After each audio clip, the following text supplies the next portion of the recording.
Blog Talk Radio. Hello, everyone. Good morning. This is Lori Smith on Blog Talk Radio.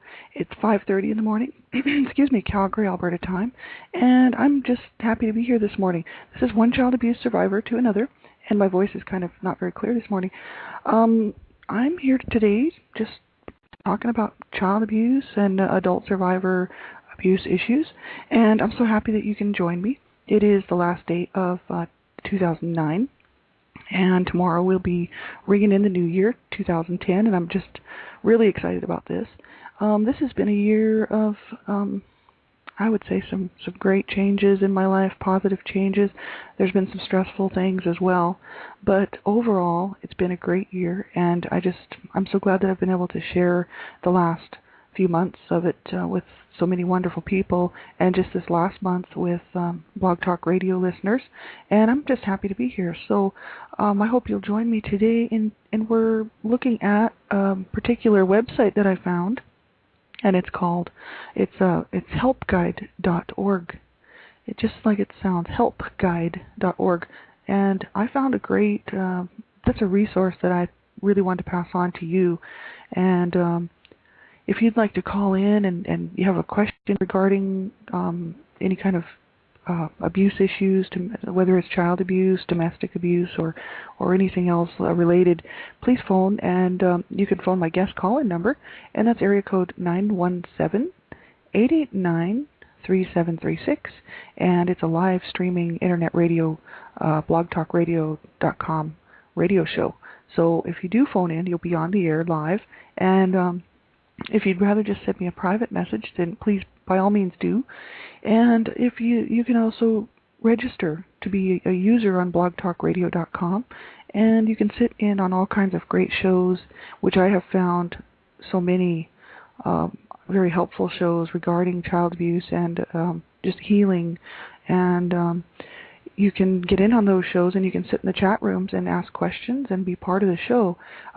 If you have a question and you're in my chat room, make sure that you put private so that I don't read it out, and put private right in the beginning so that while I'm looking at it, I know right away that it's private, and that way I don't read it on the air. And I just hope that you're all well, and this is quite a great day, the last day of 2009, because it's a day that we can sort of spend thinking about the new year and the great things that can happen in the new year, and we can kind of put this year behind us and go with what worked for us, and take that even further into the new year, which is what I'm going to do.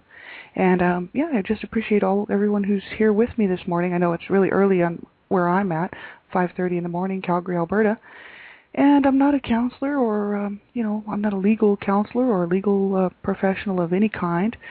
Just one child abuse survivor to another, just here talking to you because I care very much about people, and I care. There's so much problems with child abuse in the world, and looking around, I'm a volunteer for Dreamcatchers For Abused Children, and that's a group down in the States, and we now have a chapter up here in Canada, and I'm just so happy to be able to get that started. And they have some great information on their website, but they have a blog, and they run a blog that is it's really it's kept up to date daily, actually by the hour pretty much, on the what's going on around the country, especially in the United States.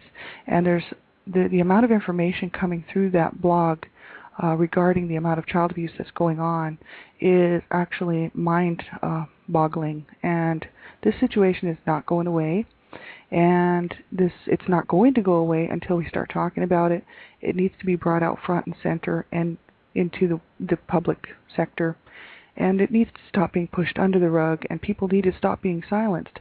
That's why I decided to do the show, because I just didn't like what I see in the world today. And I thought, growing up the way that I did in an abusive home, I thought, I have every, sort of, I don't know if it's a duty, but if I don't like what I see in my world, then I need to stand up and say something.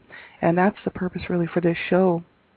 And I realized as I was looking through the websites and the different information out there, that there is a lot of help for people. And I thought, hey, someone needs to be talking about this and spreading this on, because I didn't realize myself that there was so much good information out there.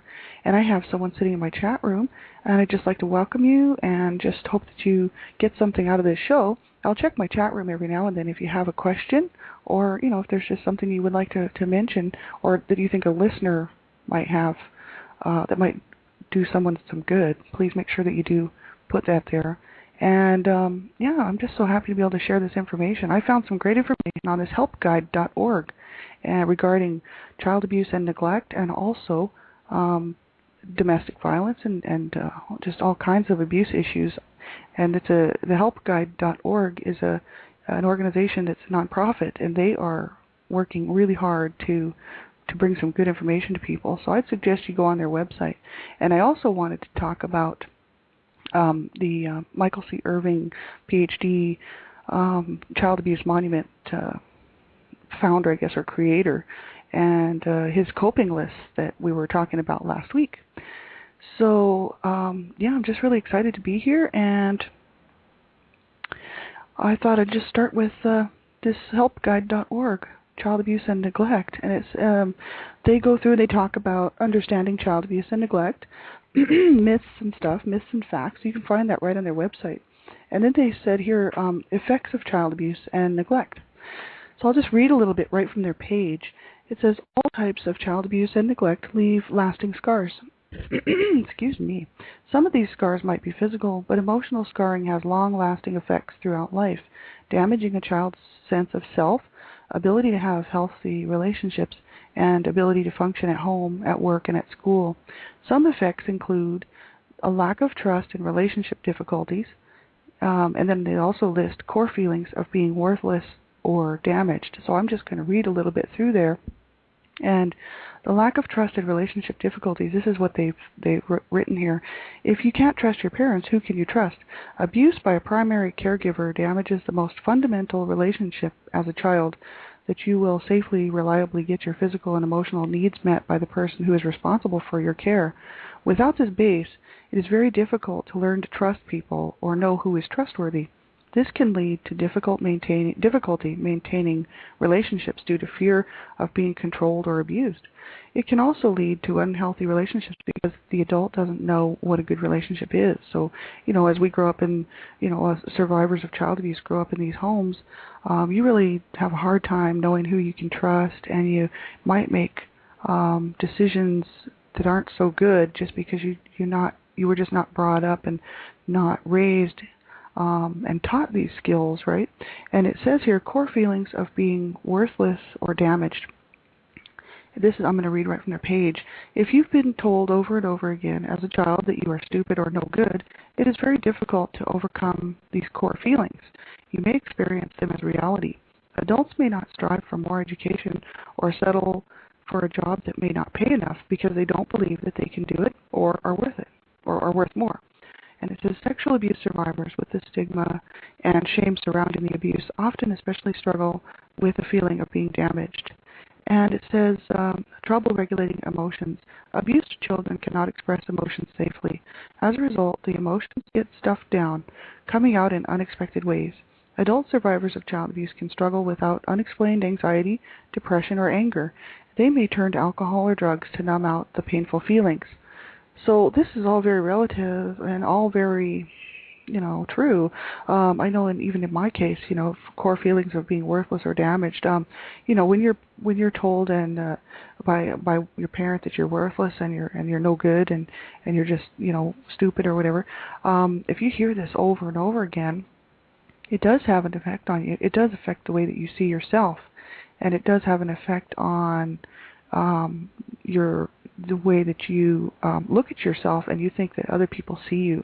So it gives you the wrong picture of yourself. And I know that's what happened to me, in my situation, because my mother was very verbally abusive as well as physically abusive towards me, and the verbal abuse is really what stays with you, because it's emotional abuse, and it does affect the way that you see yourself. So I always thought that I was not really up to par with everyone else, and that I was lacking, just lacking in everything, because my mother was kind of berating me on a regular basis and telling me that I was no good and that I was worthless.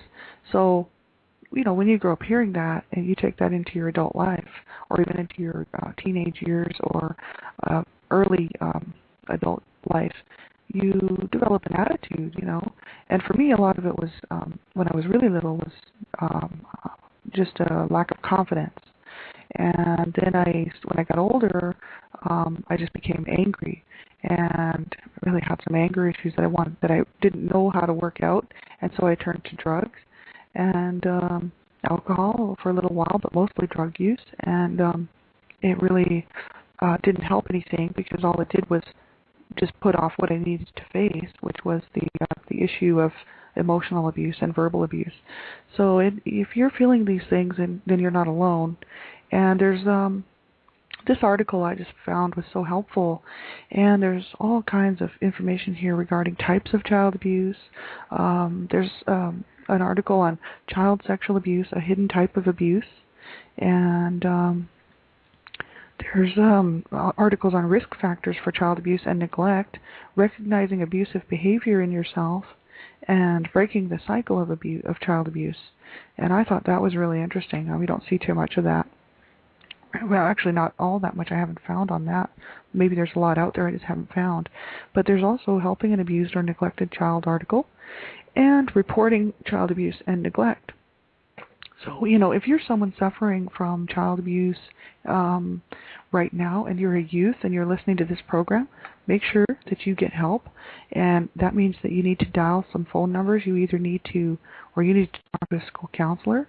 And if you can't talk to someone in your immediate area, you can't get a hold of a person who you trust, then you need to dial 1-800-4-A-CHILD and 1-800-4-A-CHILD.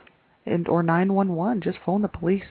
If you're someone like myself, an adult survivor, and you can't seem to focus, and you can't get, you just feel like there's just no hope, and you can't go on. Well, you can go on, and you need to make the proper phone call and get help, because it is worth it. You are worth it, and you do matter, and that's what got me through. People always ask me, well, I mean, not always, but lately people have been asking me, how did I do it, and what made me see that I should go on, and that I can do it. And it's just the realization that, I needed to fight to stay alive, and I needed to fight to have a good life, and it was going to have to be me to do it. So it's going to have to be you to do it. And I'm just giving you, some advice here. Make sure, no matter what the help is, and I would suggest professional help. I didn't get any professional help, and I would, might in the future decide to go down that route. And if you need help, make sure you dial 911. Or if you're up in Canada, I've got some numbers for you. Child Abuse Hotline, 1-800-387-5437. And we have a crisis and suicide helpline. Distress Center, 24 hours. This is up here in Alberta, 403-266-1605. And family violence information, 310-1818. Kids Help Phone, 1-800-668-6868. And make sure that you get the help that you need. That's so important to me. I say that on every show, and it's because I really want you to come back on my show when you, after you reach out and you find out that life can be really, really good, and it's up to you. And it's up to me to make that happen, right? And so I want you to come back on my show and tell me about your great story about how you reached out and you made the phone call and got help. Dial 911. Get yourself in a better situation for the new year. I'd really like to see a great year ahead. I'm always looking at the positive, and I just hope and wish the best for you. And I hope that you'll tune into my shows. I'm going to do this as long as I can, and I'm just going to keep going. And Dreamcatchers For Abused Children, they have their own blog talk radio show coming up in January. That's going to be in the next few days, and I'll just keep you posted on that. Be looking for them. They've got some great information. And I hope you are well, and a Happy New Year. I'll be back on tomorrow morning, and I'll also be on at 7 o'clock a.m. with a show on 1 hour show dedicated to domestic violence. So I hope you can join me. Most of all, I hope you get some help. And take care.